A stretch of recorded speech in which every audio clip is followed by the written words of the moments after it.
So, good evening guys, and welcome back to my YouTube channel again. For today's video, we're going to make the experiment 2, which is the breadboard experimenter. And the objective in this video is to prepare the breadboard for experiments equipped with data input and output, LED indicators, positive and negative 5 volts power sources. So we're going to use these materials such as 8 LEDs, 4 red LEDs, and 4 green LEDs. And the 1K ohm resistor, the 74L508N IC, these jumping wires, and these breadboards. Using these USB cables and charger for the power sources. So let's start.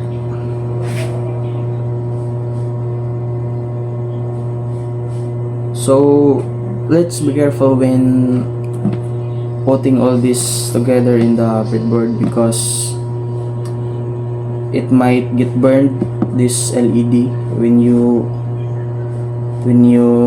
didn't properly put it, and use some precautions. So let's start. First, we're going to put all LEDs one by one.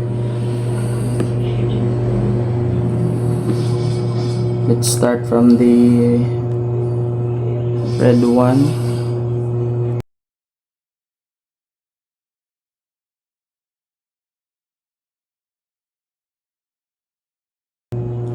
So when you're using LEDs, be careful when using it because it might get burned when you misproperly connect it to the source. So we're going to put a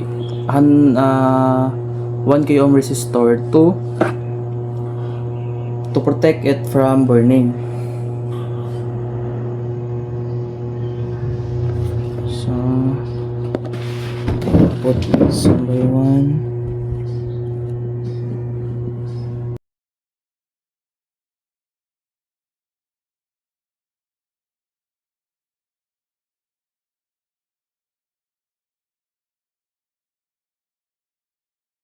And it's done. So after putting all the resistor, we're going to put these jumper wires to connect it to the other side of the breadboard.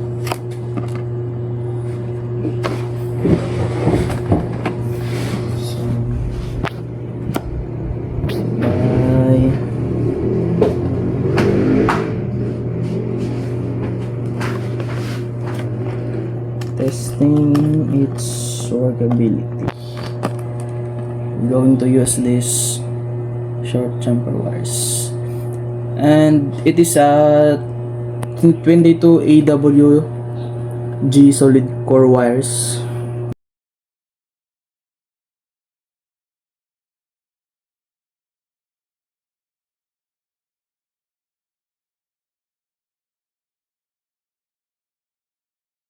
It's done. So when you're using breadboard, you must remember that the connection here and here is different. The connection here is vertical. When you see this hole, the connection is going down, and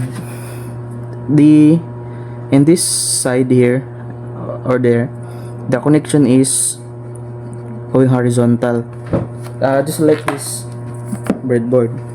You see this red line, the indicator in this is they're connected. There's straight lines also here and here. So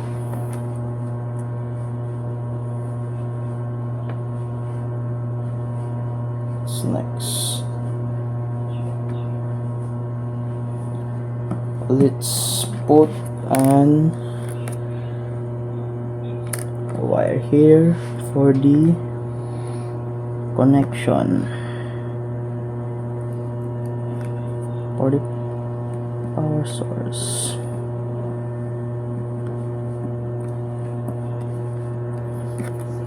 And use this.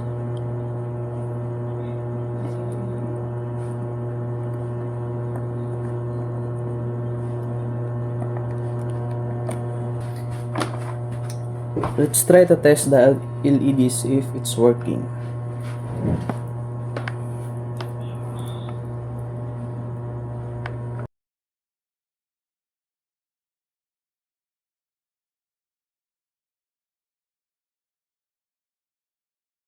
It works where we're using this charger. So using this, guys, try to plug it and it works. When you see that there's one LED that it's not light, not basta wala ni siga, so you just tandugon na rin mo because it might lose contact.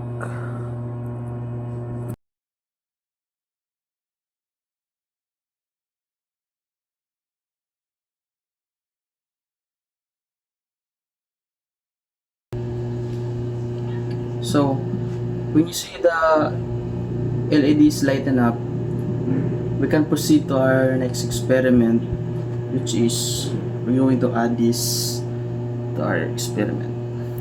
We're going to add this IC. To add this IC,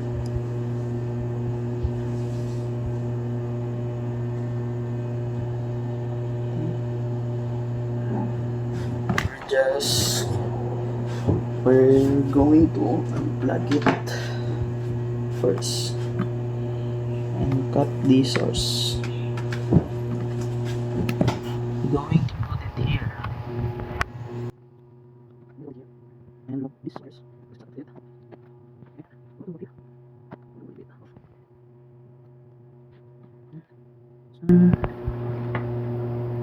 We're going to need this longer jumping wires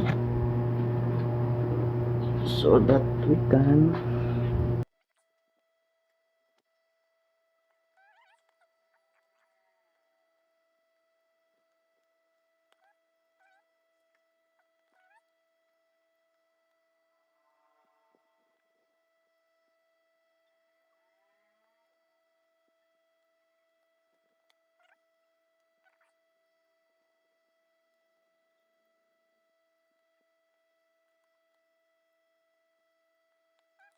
done. After you put the IC, you'll see this. I'm going to provide the I'm just following the instruction that is given, and this is it. It's done, and we're going to test it now.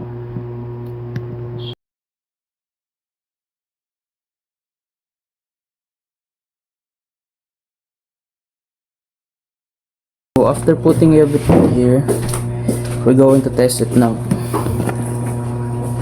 So lock it and see. You'll see these two red LED light up and one green LED. It's because this is responsible for that, the IC, which is I connect it here, and it's done. That's it. I hope you learned something today, and please, when you make this, please have a precautions when doing this because it might get burn all your components. So that's it. Thank you, and God bless. Like, share, and subscribe.